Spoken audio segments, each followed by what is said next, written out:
There is no time to celebrate because we have so much work ahead of us. Remember former Fort Worth police officer Aaron Dean, the cowardly cop who received a call to the residence of Miss Atatiana Jefferson for a welfare check, and you end up murdering this lady because you see somebody in the window, didn't knock on the door to check to see who this person was. You just shot this lady. We're in the black community. We're tired of you putting your cowardly cops in our neighborhoods. Always these cowardly cops in black neighborhoods that are in fear of their lives. Well, put them in your neighborhoods. We don't want them in ours anymore. That's why I say we have so much work ahead of us. Now, this cowardly cop, he's looking a little different these days. He's grown a beard, looks like a little Irishman. But that does not change who he really is. And that is a murderer, a cowardly murderer at that. And how did we get here? Because of a neighbor, another coward, that thought it would be good to call the police officers because he noticed her door open. Instead of him getting his lazy, cowardly butt up, walking across the street and knocking on the door and asking, is everyone okay in there?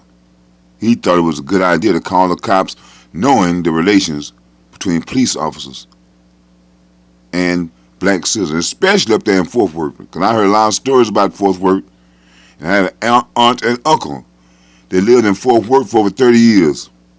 Lake Como. We have a lot of work to be done, especially in that area, to where we just have to call the police for any and every small, minuscule thing. Some things that we just call the police officers for, we don't have to. And it ends up with someone being killed by that police officer. Atatiana's father, God rest his soul, did what he could to bring about justice for his daughter, unlike the other people in the family. They're all money seekers. I just really feel sorry that this man died before he can see his daughter receive some justice. I mean, it's just unthinkable. This is something I just would not want to envision happen to myself because I have a daughter as well. And I don't know what I would do to find out that some cop on a welfare check killed my daughter and that some neighbor called the cops when he could have walked over himself. I don't know how I would handle that. Now, on this affidavit, it says that Miss Jefferson and her nephew were playing video games in the back room, and that Jefferson heard noises coming from outside. So she's alone with her nephew. She went and got a handgun from her purse. And so she hear people creeping around outside. She pointed at the window just in case she might have to shoot somebody, and winds up being shot by a cop. Now, what did she do wrong? She heard noises from outside, but didn't hear anyone knocking on the door.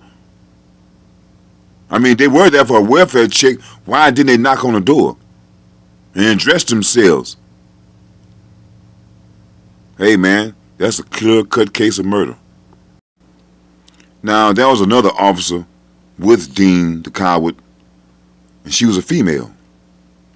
And she said that they went into the backyard, and Dean was standing in between her and the house. And she could only see Jefferson's face through the window. Now, if y'all see the woman's face, why would you kill her? And shoot? Why would you shoot? When you got this welfare check, did they say who was in the house? Did they say go to a house, somebody's living there? Or did they state who was in the home? Yes, my people, we have so much work ahead of us. That's why I say when these cases happen and there's some type of ruling in our favor, we tend to celebrate when we have nothing to celebrate because we have so many other cases like this. And there's no time for celebration. Now, it seems that they keep pushing his court date back and back. I guess they're trying to give him enough time to mount some type of defense. But their excuse is, quite naturally, COVID. Now, it's first on the 16th of November. Then they moved it to the 29th of November. Then they moved it to the 10th of January. Now, like I said, we have so much work ahead of us because we can't keep allowing these people that murder us to get off with light sentences. Like Amber Geiger, 10 years. Now, how much of those 10 years will she actually serve? You know, I'm just hoping that in this case with Atatiana Jefferson, there won't be some black guy who wants to hug the cop or some black woman who wants to hug Aaron Dean and wish him well in prison and pray for him. Lord, please don't let that happen. Or like with the case with Derek Chauvin, who murdered George Floyd. Hope he doesn't get off with some little light 22.5-year sentence. That's nothing for the life of another person because, hey, you can see yourself getting out one day. Now it seems as if like the media does not want to even mention this case. You know, years ago, the media brought you the inside stories, the real scoop. Now, the media only prints and says what they are allowed to say, which is basically nothing. And we're tired of the way that blacks are being portrayed. Unless you're the type of black person like Tim Scott or somebody, this nation is not on your side. The average everyday black, our voices are not heard. And we're just fed up with that. Which, again, I'm saying that we have so much work to be done. You know, after this murder, Aaron Dean didn't want to answer questions. Why is that? You know, it seems as if they are trying to depress black people to death. Because you turn on the television, all you hear and see are stories that is depressing. Nothing uplifting for black people. Even the President of the United States has nothing to say about it. We are being ignored. Now, I can't close this without going in on Al Sharpton. Because, you know, eventually he's going to show up. He's not here now. He's not beating the drums now. He's going to wait till after everything is all gathered up, here he comes. Which is the reason I believe this case is going so slow, because he was there at the beginning.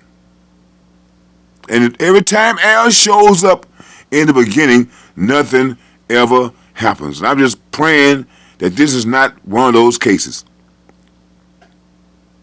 Al should have his slinky butt there every day,